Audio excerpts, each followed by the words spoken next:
Bueno, vamos a hablar de qué es arquitectura. En ingeniería de software, la arquitectura define el plan de trabajo con el que se plantea una solución. Entonces, empecemos. Bueno, primero, define modelos y estándares para resolver problemáticas modernas. Una arquitectura define un modelo como si fuera un plan de trabajo, pero no es una invención de una persona, sino que está basado en estándares, ya que esto es un área muy bien estudiada. Si algún día quieres ser arquitecto de software, tienes que estudiar para ello y revisar cómo históricamente otros han resuelto problemas como los tuyos y utilizar tu experiencia para transformarlo y complementarlo a tu problema. 2. Se selecciona y diseña con base en los objetivos del proyecto y sus restricciones. Normalmente los planteamientos o problemas a los que tenemos que dar solución a diario, alguien ya los tuvo, o sencillamente el problema, reduciéndolo a problemas más pequeños, son similares a problemas con soluciones existentes. Esta es la razón por la que ya existen múltiples tipos de arquitecturas y modelos. Nosotros con cierta experiencia podemos escoger los que más nos convenga y ajustarlo a nuestras necesidades. 3. Ayuda a un planteamiento sólido, evitando errores, reprocesos o resultados no deseados. La razón para escoger una arquitectura adecuada es precisamente darle la mejor solución posible teniendo en cuenta nuestras restricciones. Por restricciones me refiero a temas como tiempo, dinero, personal, espacio, dispositivos, requisitos, etc. Además, para que el modelo en el que se basará nuestra solución pues tenga la menor cantidad de errores posibles o resultados no deseados. Cuarto, antes de comenzar a implementar una solución siempre se debe tener la arquitectura definida y clara.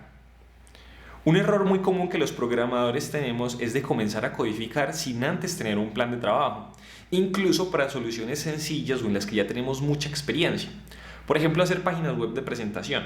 Necesitamos sentarnos a pensar, al menos por un momento, qué es lo que vamos a hacer, para así poder asegurarnos que lo que estamos haciendo vaya a cumplir con las expectativas de nuestro cliente. A veces una sola frase en los requisitos del cliente puede cambiarlo todo. Por ejemplo, cuando dicen, quiero una página web para mi empresa y luego dicen, y que envíe notificaciones al celular. Quinto, plantear o implementar una mala arquitectura es muy costoso. Como les pasó a los Elizondos, construir una cabaña sin un plan de arquitectura definido puede resultar en tragedia. En su caso, el plan nunca existió y por ende la edificación se derrumbó. Así se puede derrumbar también nuestro proyecto de software si no se tiene claro el rumbo que va a tomar nuestro proyecto. A veces no tener el rumbo claro por parte del cliente sirve para plantear una arquitectura lo suficientemente preparada al cambio que permite que el proyecto casi que tome cualquier rumbo. Solo que esto será mucho más costoso que si por el contrario tuviéramos el rumbo bien definido. Sexto, no todas las tecnologías permiten todas las arquitecturas. Sucede con frecuencia que los desarrolladores dominan un solo lenguaje.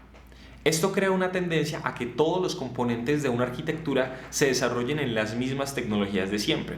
Y esto usualmente no está mal, con excepción, y me ha tocado, que no todos los componentes de arquitectura se pueden resolver con las mismas tecnologías.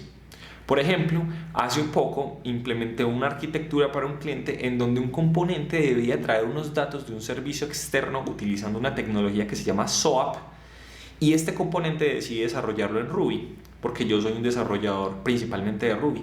Pero resulta que Ruby no es un buen lenguaje para trabajar en SOAP. En ese caso me tocó implementarlo en Python.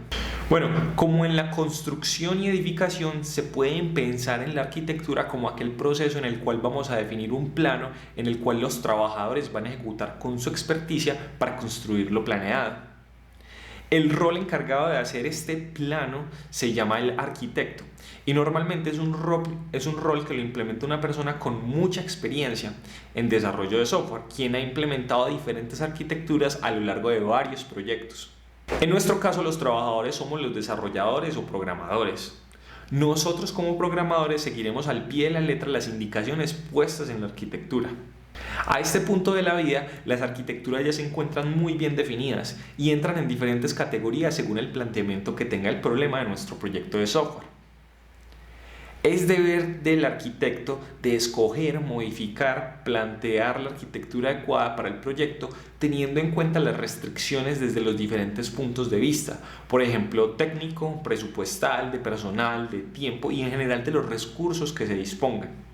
Esto quiere decir que podemos tener arquitecturas muy complicadas para proyectos de software muy simples y aunque funcionen y solucionen el problema, pueden no ser costo efectivos en el sentido de que pueden ser muy costosas. Existen varios tipos de arquitectura.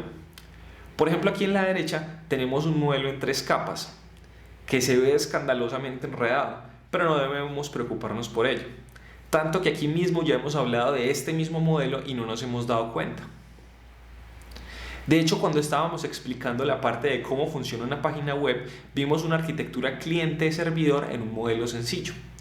Y esto se refiere a que nuestro cliente, es decir, el navegador web, hace una petición que viaja a través de diferentes componentes característicos de la web hasta llegar a un servidor que aloja la lógica necesaria para generar nuestra página y luego de regreso a nosotros. Esta, por ejemplo, es la arquitectura que describe una página web sencilla. Pero hay muchos otros tipos de arquitecturas. Vamos a nombrarlas a continuación, pero no vamos a ahondar en ellas, ya que esto es otro tema que tiene mucho de fondo y no es necesario profundizarlo para comenzar a programar. En esta lista se ven algunos de los patrones de arquitectura más comunes. Si este tema te llama la atención, puedes buscar más acerca de qué es la ingeniería de software.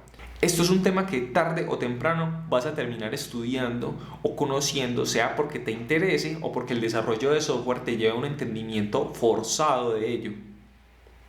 Esto quiere decir que todos los programadores terminan entendiendo un poco de estos conceptos a medida que van progresando en conocer más y más sus herramientas de trabajo. En el siguiente video vamos a hablar de qué es una base de datos.